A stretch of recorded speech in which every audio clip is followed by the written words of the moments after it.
नमस्कार, आप जुड़ चुके हैं वॉइस ऑफ एमपी से और मैं हूं अब्दुल अली ईरानी। मेरे साथ मौजूद है कांग्रेस के प्रत्याशी मनासा विधानसभा क्षेत्र से नरेंद्र जी नाहटा साहब, और वे जो काबीना मंत्री भी रहे मध्य प्रदेश शासन में, अभी आज चुनाव प्रचार दौरे पर निकले हुए हैं। लगभग 18 गांव का उनका दौरा है। सुबह 8:15 बजे से उन्होंने अपना कार्यक्रम शुरू किया, प्रचार अभियान। और अभी मैं मौजूद हूं रगसपुरिया गांव में, जहां पर नरेंद्र जी नाहटा ने ग्रामीणों से मिले, उनकी समस्याएं सुनी। आइए बात करते हैं। सर, वॉइस ऑफ एमपी में आपका स्वागत है। धन्यवाद सर, चुनाव प्रचार अभियान पूरा परवान चल रहा है, किस तरह के मुद्दे सामने आ रहे हैं, किस तरह अभियान चल रहा है? देखिए, लोग ये आपको जो भीड़ दिख रही है, लोग परेशान हैं। ये खेती का टाइम है, लोग बहुत व्यस्त हैं, फुर्सत नहीं है उनके पास। कुओं में पानी सूखता जा रहा है और उसके बावजूद इस संख्या में लोग यहाँ पे खड़े हैं। तो ये केवल इसलिए खड़े हैं कि एक, इनको मुझ पर विश्वास है, मैंने इनके साथ पहले भी काम किया है, और दूसरा, जो कुछ इनने पिछले 5 सालों में झेला है उसको लेके ये बहुत प्रताड़ित है। इनकी जो अपेक्षाएं थी, 26,000 वोट से पिछले विधायक को इन्हें जिताया था, लेकिन क्या मिला? आज सारा का सारा मनासा तहसील केवल आक्रोशित है कि भारतीय जनता पार्टी के नेताओं ने जितना बड़ा धोखा दिया, तो ये उस धोखे के प्रति जो नाराजी है, ये उसकी अभिव्यक्ति आप यहाँ देख रहे हो। सिंचाई की योजनाएं जो मैंने चलाई थी वो तो बंद हुई, नया कुछ हुआ नहीं। इनकी यही सबसे बड़ी समस्या है कि हमारे खेतों में पानी चाहिए। विधायक जी ने, मुख्यमंत्री जी ने बार बार घोषणाएं की, लेकिन एक भी व्यवस्था नहीं हुई।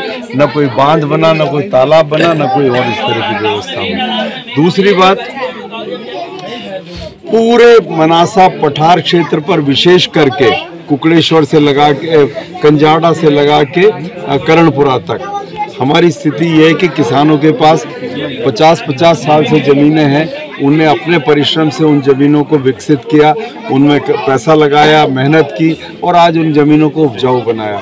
अब उन ज़मीनों पर, अब जब पिछले दिनों खीमला में, पिछले दिनों गूगल खेड़ा में, कंजाड़ा में, गरवाड़ा में, जिस तरीके से इनकी ज़मीनों को सरकार ने एक्वायर करके कंपनियों को बेच दिया, अब इनको डर लग रहा है। इनको लग रहा है कि हमारे पास भी पट्टे नहीं है, और कल कहीं ऐसा नहीं हो जाए कि हमारी ज़मीनें भी हमसे छीन ली जाए, तो हमारी रोजी रोटी चली जाएगी, जैसे खीमला के लोगों की चली गई, गूगल खेड़ा के लोगों की चली गई। तो ये चाहते हैं कि इनकी ज़मीन, इनके पास जो 50-40 साल से ज़मीनें हैं, उनका नियमितीकरण किया जाए, इनको पट्टे दिलवाए जाए। तो प्रमुख रूप से 2 समस्याएं बहुत बड़ी हैं, एक ज़मीनों के पट्टे और दूसरी सिंचाई योजना है। तो ये दोनों के लिए ये अपेक्षा करते हैं हमारी सरकार से, और अगर ये मुझे विधायक बनाते हैं तो मुझसे, कि मैं इन दिशा में काम करूँ। सर, जो समस्या आ रही है, आप उस दिशा में किस तरह का प्रयत्न करेंगे और किस तरह का विजन आप रख रहे हैं लोगों के साथ? देखिए,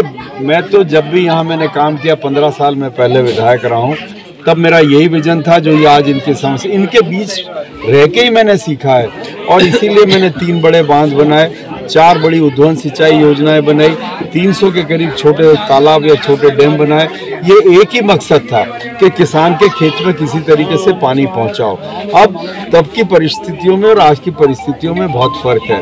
डॉक्टर मनमोहन सिंह की सरकार बनने के बाद राज्यों के पास पैसा बढ़ा है, हालांकि इनने उसका दुरुपयोग किया और मध्य प्रदेश को बहुत बड़े कर्जे में डाल दिया इन्हें, पर उसके बाद हमारे पास साधन है। पूरा मनासा क्षेत्र जो है वो एक तरफ उसके गांधी सागर का पानी है। हमारी ये कोशिश होगी कि गांधी सागर का पानी जितना अधिक से अधिक हो सके मनासा क्षेत्र के लिए, कि सिंचाई के लिए उसका उपयोग किया जाए। और यदि मुझे अवसर मिला तो मैं यही कोशिश करूंगा कि गांधी सागर का पानी मनासा के एक खेत तक पहुंचे। सर, किसानों के क्षेत्र में घूम रहे हैं, किसानों की और किस तरह की समस्या आपके सम्मुख आ रही है? चाहे अफीम किसान की बात करें, चाहे अल्प वर्षा के कारण से जो स्थिति बनी, उसको लेकर क्या कहेंगे सर? अल्प वर्षा को लेके तो बात सही है कि आज देखिए, आज आप कंजाड़ा जाइए, पड़दा जाइए, गोपालपुरा नरवाली जाइए, वो भी परेशान है, पानी वहाँ भी कम गिरा है, पर चूंकि उसके पास पानी का संसाधन है वो उतना दुखी नहीं है जितना आज रगसपुरिया का किसान दुखी है, क्योंकि इसके पास पानी की कोई और व्यवस्था नहीं है। तो यही तो अगर यदि कम पानी गिरता है तो यही तो उसका समाधान है कि आप भी चमलेश्वर जैसे तालाब बना दो, बांध बना दो, आप भी कोई बड़े तालाब बना दो, ताकि इनकी जो भी बारिश का पानी आए उसका संधारण कर सके और उसका उपयोग कर सके।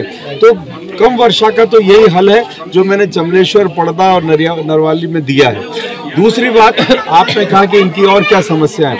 मैं समझता हूँ इनकी सबसे बड़ी समस्या भ्रष्टाचार है।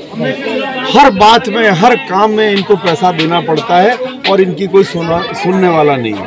तो सबसे बड़ी समस्या यह है कि यहाँ भ्रष्टाचार मुक्त प्रशासन चाहिए।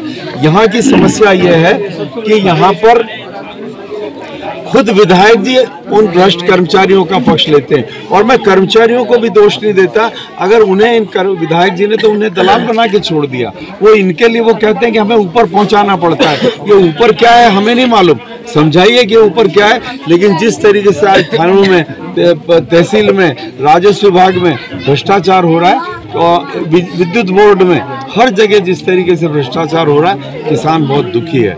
आपने एक और बात कही, अफीम का, आप पूरे पठार पे घूम लीजिए, 8-29 के प्रकरणों को लेकर किस तरीके से किसानों का शोषण हो रहा है। केवल कंजाड़ा और आसपास के गांवों से जब मैंने उनसे कहा कि मुझे ऐसी जानकारी मिली कि 1 करोड़ रुपया साल के भ्रष्टाचार का यहाँ से जा रहा है, तो किसान ये कह रहे थे कि आप ये बहुत कम बड़ी राशि बता रहे हैं। 8-29 के नाम पर कितना किसानों का पैसा भ्रष्टाचार के नाम पे जा रहा है, इसका आपको अंदाज नहीं है। अफीम के पट्टों की बातें तो बड़ी बड़ी करते हैं, उनमें भ्रष्टाचार है। जीपीएस प्रणाली तक में भ्रष्टाचार होने लगा है। तो आप यहाँ देखेंगे चारों तरफ भ्रष्टाचार ही भ्रष्टाचार है। एक और फर्जी पट्टा बनाता है। अभी हमारी बात छोड़ दीजिए, मैं कांग्रेस का उम्मीदवार हूँ, लेकिन भारतीय जनता पार्टी के नेताओं ने जो कुकड़ेश्वर में कहा, भारतीय जनता पार्टी के नेता ने कहा कि कंजारड़ा में 60 लाख रुपए में कोई तोड़ हुआ है। ये मैं नहीं कह रहा हूँ, ये उन्हीं की पार्टी के नेता कह रहे हैं, सार्वजनिक रूप से वीडियो पे कह रहे हैं। तो फिर अब छिपा क्या रह गया? अब तो सब खुला हो गया है। अब सरकार की जवाबदारी थी कि वो अपने विधायक को नियंत्रण में लाती, लेकिन सरकार के हाथ से टाइम निकल गया। अब 20 दिन की सरकार है और 20 दिन का एमएलए है, उसके बाद तो कांग्रेस की सरकार है और कांग्रेस का एमएलए। क्या उम्मीद कर रहे हैं, किस तरह से जन समर्थन मिलेगा और कांग्रेस सरकार सत्ता में किस तरह से? मेरे से मत पूछो, अपना कैमरा इनके चेहरों पर घुमाओ, आपको जवाब मिल जाएगा। नरेंद्र जी नाहटा साहब से हमने बात की, उन्होंने मूल रूप से जो बात रखी कि किसानों की जो समस्या है वो सिंचाई की समस्या, वो जो आज दिन भर घूमे उसमें उनके सामने आई। साथ ही साथ किसानों के साथ मूलभूत सुविधाओं को लेकर भी काफी ज्यादा समस्याएं हैं। किसान जो है अफीम खेती जो कर रहा है उसके साथ समस्या है, और भ्रष्टाचार गाँव में भी एक बहुत बड़ा मुद्दा है। इस मुद्दों के आधार पर और उनको मिल रहे जन समर्थन के आधार पर जो प्रत्याशी है नरेंद्र जी नाहटा, उनका कहना है कि निश्चित रूप से सारी बातों के बाद जन समर्थन कांग्रेस को मिलेगा और कांग्रेस सत्ता में लौटेगी तो समस्याओं का समाधान किया जाएगा। वॉइस ऑफ एमपी के लिए मेरे सहयोगी पवन राव शिंदे के साथ अब्दुल अली ईरानी।